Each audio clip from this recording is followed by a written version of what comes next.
Lecture du livre du prophète Isaïe. Ainsi parle le Seigneur, ton Rédempteur, Saint d'Israël.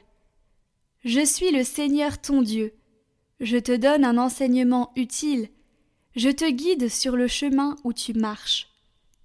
Si seulement tu avais prêté attention à mes commandements, ta paix serait comme un fleuve, ta justice comme les flots de la mer. Ta postérité serait comme le sable, comme les grains de sable, ta descendance. Son nom ne serait ni retranché, ni effacé devant moi.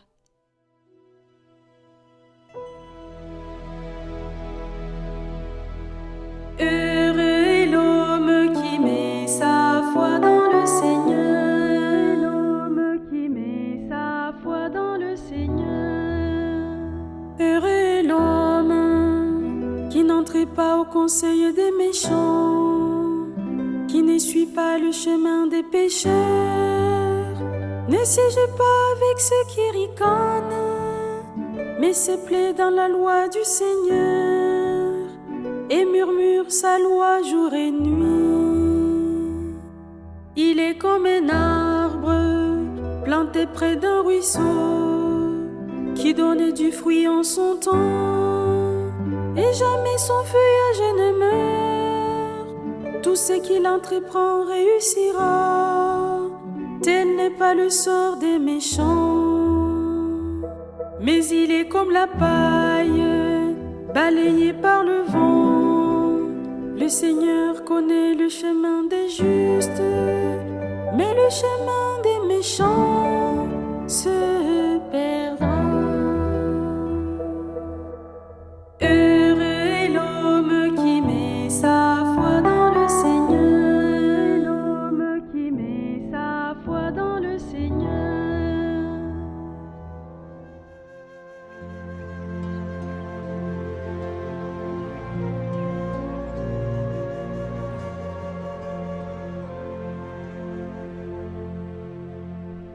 Évangile de Jésus-Christ selon saint Matthieu.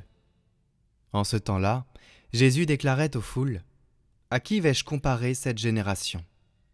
Elle ressemble à des gamins assis sur les places, qui en interpellent d'autres en disant : Nous vous avons joué de la flûte et vous n'avez pas dansé. Nous avons chanté des lamentations et vous ne vous êtes pas frappé la poitrine. Jean est venu. En effet, il ne mange pas, il ne boit pas, et l'on dit : c'est un possédé. Le Fils de l'homme est venu, il mange et il boit, et l'on dit : voilà un glouton et un ivrogne. Un ami des publicains et des pécheurs. Mais la sagesse de Dieu a été reconnue juste à travers ce qu'elle fait.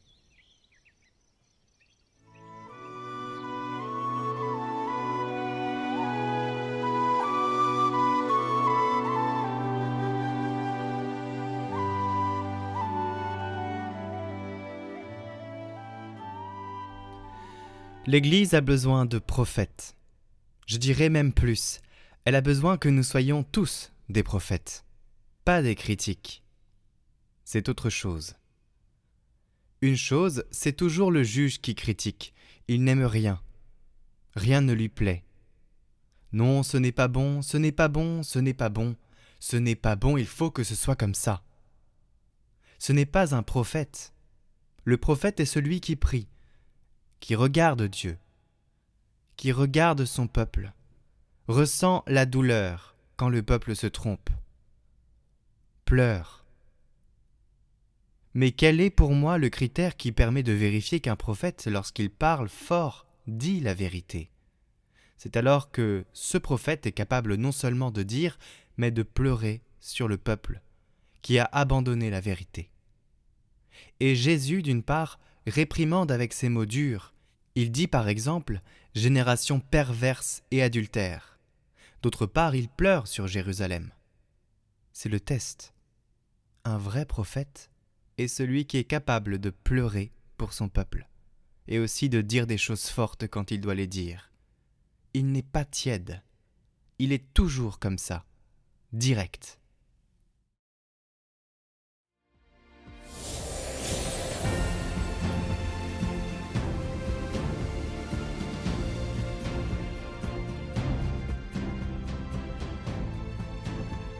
Bonjour à tous, aujourd'hui on se retrouve avec Larry de Cato Geek qui va nous parler de Marie, mère des peuples, réconciliation et paix.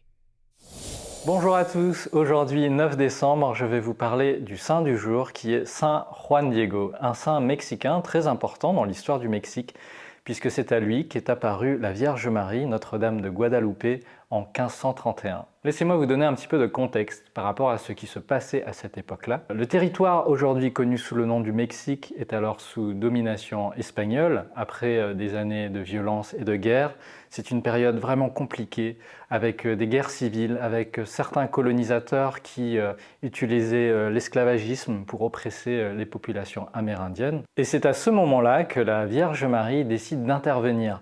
Elle apparaît donc à Saint Juan Diego, qui est un Amérindien converti, baptisé, qui est un homme de foi, qui étudie le catéchisme. Elle lui apparaît sur la colline de Tepeyac, qui est d'ailleurs toujours le lieu aujourd'hui où se situe la basilique de Notre-Dame de Guadalupe. Elle lui demande de construire sur cette colline une église. Saint Juan Diego va voir l'évêque pour lui raconter cette apparition et pour lui dire cette demande qu'a la Sainte Vierge de construire une église, mais l'évêque, de manière assez compréhensible, a des doutes et il demande une preuve, un vrai signe qui puisse lui permettre de croire. Alors la Vierge Marie apparaît de nouveau. Cette fois, elle demande à Saint Juan Diego d'aller cueillir des roses au sommet d'une colline. Le problème, c'est qu'à cette période de l'année, les roses ne poussent pas. Donc il s'agissait vraiment d'un signe miraculeux, puisque Saint Juan Diego va effectivement trouver des roses à cet endroit. Il va les cueillir dans sa cape, dans la tilma, qui est toujours la même tilma qui est aujourd'hui exposée dans la basilique. Et dans cette tilma, il va cueillir ces roses et va les présenter à l'évêque. Et au moment de déposer ces roses sur la table, c'est à ce moment-là que l'image de Notre-Dame de Guadalupe va comme miraculeusement s'imprimer sur la tilma. Il y aurait tellement de choses à dire sur cette tilma. On pourrait passer toute une vidéo à parler de tous les faits exceptionnels, notamment par exemple le fait que la peinture soit toujours impeccable jusqu'à aujourd'hui. Et ça fait pourtant des siècles. On a pourtant fait des expériences en essayant de reproduire la même image dans les mêmes conditions avec les mêmes matériaux et ça n'a pas duré plus de 15 ans. Donc c'est vraiment une image qui est apparue de manière miraculeuse. Mais je voudrais vous parler tout particulièrement des symboles. Comment la Vierge Marie s'est présentée pour pouvoir parler à un autre peuple. Premièrement, on peut noter que les couleurs de sa robe sont des symboles de royauté dans la culture amérindienne. Autre symbole fort, sa coupe de cheveux est la coupe de cheveux typique des vierges de l'époque.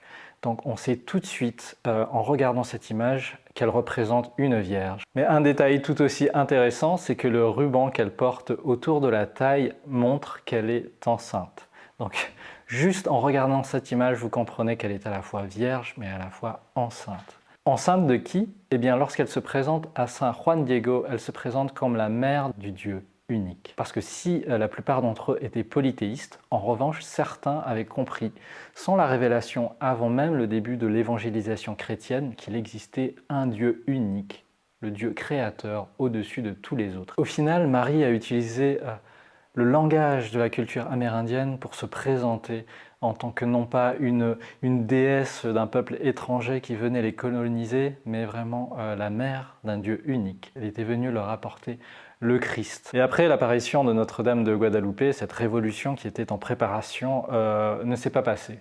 Au contraire, il y a eu la paix et des millions de conversions. Et en cette période de l'Avent, et également en cette période où l'Europe malheureusement connaît une guerre, je vous invite à prier à Saint Juan Diego, et également Notre-Dame de Guadalupe, Marie qui est la mère de tous les peuples, qui est la reine de la paix. Prions pour que les tensions s'apaisent, prions pour que la paix puisse régner, prions pour que toutes les tensions, même sociales, que l'on peut connaître aussi en France, eh bien que tout ça puisse s'apaiser, qu'on puisse être réunis comme une grande famille autour du Christ. Amen.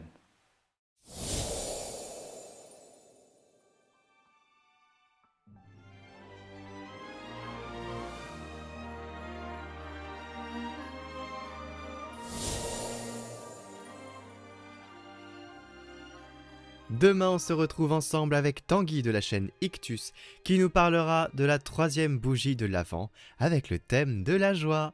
En attendant, je vous souhaite une très bonne journée et à très bientôt. Retrouvez ce parcours sur nos chaînes YouTube Catoglade après les lectures du jour, sur Catoglade Prière en individuel, sur notre newsletter ainsi que sur notre compte Instagram.